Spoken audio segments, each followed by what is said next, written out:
ಇನ್ನು ಘಟನೆ ನಡೆದಂತಹ ಸ್ಥಳಕ್ಕೆ ಸ್ಥಳೀಯ ಶಾಸಕರು ಜೊತೆಗೆ ಸಚಿವರಾದಂತಹ ದಿನೇಶ್ ಗುಂಡೂರಾವ್ ಅವರು ಭೇಟಿ ಕೊಟ್ಟಿದ್ದರು. ಈ ಮೃತ ಬಾಲಕನ ಕುಟುಂಬಸ್ಥರ ಜೊತೆಗೆ ಮಾತನಾಡಿದ್ದಾರೆ, ಧೈರ್ಯ ತುಂಬಿದ್ದಾರೆ. ಬಿಬಿಎಂಪಿ ಅಧಿಕಾರಿಗಳದ್ದು ತಪ್ಪ ಅನ್ನೋದು ಪೊಲೀಸ್ ತನಿಖೆಯಲ್ಲಿ ತಿಳಿಯಲಿದೆ. ಮುಂದಿನ ಕ್ರಮವನ್ನು ಕೈಗೊಳ್ತೇವೆ ಅಂತ ಹೇಳ್ತಾರೆ. ಅಂಗೈ ಹುಣ್ಣಿಗೆ ಕನ್ನಡಿ ಬೇಕಾ?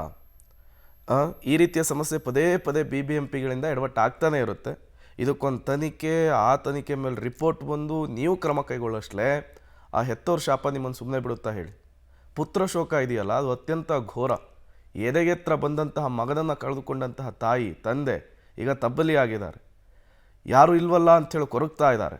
ಇಂತಹ ಸಂದರ್ಭದಲ್ಲಿ ತತ್ಕ್ಷಣ ಕ್ರಮ ತೆಗೆದುಕೊಳ್ಬೇಕಿತ್ತು. ಅಂಥವರ ಪರವಾಗಿ ನಿಲ್ಲುವಂತಹ ಕೆಲಸ ಮಾಡಬೇಕಿತ್ತು.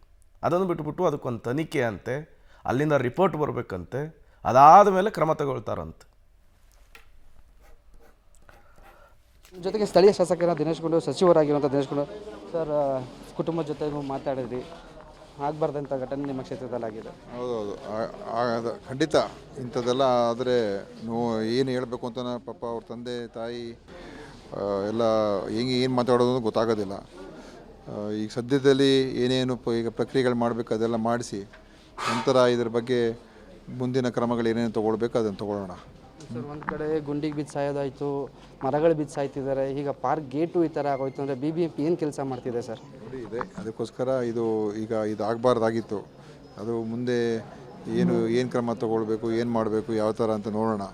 ಇನ್ನೇನು ಹೆಚ್ಚು ಹೇಳೋಕ್ಕಾಗಲ್ಲ ಈಗ. ಸರ್, ಈ ಅಧಿಕಾರಿಗಳ ವಿರುದ್ಧ ಏನಾದರೂ ಕ್ರಮ ಆಗುತ್ತೆ? ಯಾಕಂದರೆ ನಿಮ್ಮ ಕ್ಷೇತ್ರದಲ್ಲಿ ಆಗಿರೋದು ಅದೆಲ್ಲ ಖಂಡಿತ ಅದೆಲ್ಲ ಎನ್ಕ್ವೈರಿ ಆಗಬೇಕು. ಪೊಲೀಸ್ ಕಂಪ್ಲೇಂಟ್ ಇರ್ತದೆ, ಎನ್ಕ್ವೈರಿ ಆಗಿ ಏನೇನು ಮಾಡಿ ನಂತರ ಪೋಸ್ಟ್ ಮಾರ್ಟಮ್ ಎಲ್ಲ ಆದಮೇಲೆ ಏನೇನು ನೋಡಿಕೊಂಡು ಅದಕ್ಕೆ ಏನು ಕ್ರಮ ತೊಗೊಳ್ಬೇಕು ಅದನ್ನು ನಮ್ಮ DC ಹತ್ರ ಮಾತಾಡ್ತೀನಿ.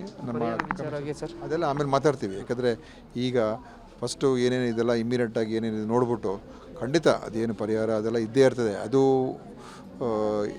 ಎಷ್ಟು ಮಾತಾಡೋದು ಅದು ಅಷ್ಟು ಸಮಂಜಸ ಅಲ್ಲ. ಈಗ ಇದನ್ನು ಮುಂದೆ ಅವ್ರ ಕುಟುಂಬಕ್ಕೆ ಸ್ವಲ್ಪ ಧೈರ್ಯ ತುಂಬಬೇಕಾಗ್ತದೆ. ಪಾಪ ಅವರು ದೂರ ಊರಿಂದ ಬಂದಿರೋರು, ಗದಗ್ನಿಂದ ಬಂದಿದ್ದಾರೆ. ಇಲ್ಲಿ ಬೆಂಗಳೂರಿನಲ್ಲಿ ಕೆಲಸ ಮಾಡಿಕೊಂಡು ದುಡಿಮೆ ಮಾಡಿಕೊಂಡು ಗಂಡ ಹೆಂಡತಿ ಇಬ್ಬರು ಮಕ್ಕಳನ್ನ ಬೆಳೆಸ್ಕೊಂಡು ಕಷ್ಟಪಟ್ಟು ಜೀವನ ನಡೆಸ್ತಾ ಇದ್ದಾರೆ. ಸೊ ಅವ್ರಿಗೆ ನಾವು ಸಾಂತ್ವನ ಹೇಳಬೇಕು, ಧೈರ್ಯ ತುಂಬಬೇಕು. ಮತ್ತು ಇಂಥ ಘಟನೆಗಳು ಆಗದೇ ಇರೋ ಥರ ನಾವು ಇನ್ನೇನೇನು ಕ್ರಮಗಳು ತೊಗೊಳ್ಬೇಕು ಅದನ್ನು ಕೂಡ ನೋಡೋಣ. ಇದಿಷ್ಟು ದಿನೇಶ್ ಗುಂಡೂರಾವ್ ಅವರ ಮಾತು. ಕ್ಯಾಮರಾ ಪರ್ಸನ್ ಮಂಜು ಜೊತೆಗೆ ಮಾರುತಿ, ಪಬ್ಲಿಕ್ TV, ಬೆಂಗಳೂರು.